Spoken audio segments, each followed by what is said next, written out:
सभे मगहिया भाई बहन के भुलेटन काका के राम राम आथिन मगहिया खबर में सुनथिन देश दुनिया के खबर। उपराष्ट्रपति जगदीश धनखड़ कैलन गया जी में पिंडदान। अबले 1 लाख पिंडदानी गया जी में पिंडदान कर चुकलन है। मुख्यमंत्री नीतीश कुमार नालंदा में कैलन इथेनॉल प्लांट के उद्घाटन। महिला आरक्षण बिल पर महामहिम राष्ट्रपति द्रौपदी मुर्मू लगौलन मोहर। आज तक बैंक वापस लेत 2000 रुपया के नोट, ऐसे टाइम बढ़ावे के भी बात चल रहा है। बिहार राज्य में डेंगू तेजी से बढ़ रहा है, सावधान रहे के है जरूरत।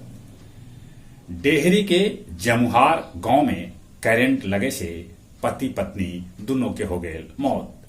पंजाब में किसान सभे के आंदोलन के चलते रेल परिचालन हो रहा है प्रभावित। मेनका गांधी पर इस्कॉन 100 करोड़ के मानहानि के नोटिस भेजलक है। झारखंड के कपासारा में चाल धसे से 4 आदमी के ओकरा में फंसल रहे के है आशंका। दबाव के बाद कनाडा बदलल अपन सुर।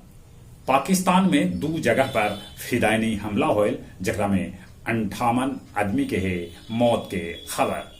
न्यूयॉर्क में आंधी पानी से जिंदगी ऐसन अस्त व्यस्त होल कि वहां इमरजेंसी घोषित करे पड़ल। अमेरिका आखिरकार मानल कि ईरान के उपग्रह अंतरिक्ष कक्षा में पहुंचल। गया पितरपक्ष मेला में बड़ी संख्या में आ रहलन है ई बच्छर पिंडदानी। पितरपक्ष मेला में नागपुर के महिला पॉकेटमार गैंग के पुलिस कैलक है गिरफ्तार। राज्य में पटना के बाद गया जिला इकोनॉमी में सबला बेसी योगदान दे रहा है। कल से गया जी में शुरू हुए ईवीएम के जांच। अब कुछ खेल के समाचार। एशियाड में चीन 200 पदक के साथ नंबर 1 तब भारत 33 पदक के साथ नंबर 4 पर है। निशानेबाजी में 17 बच्छर के रिकॉर्ड टूटल।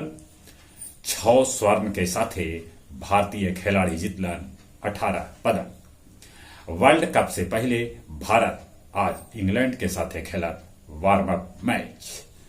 भारत में अतिथि स्वागत से पाकिस्तानी क्रिकेट खिलाड़ी होलन अभिभूत।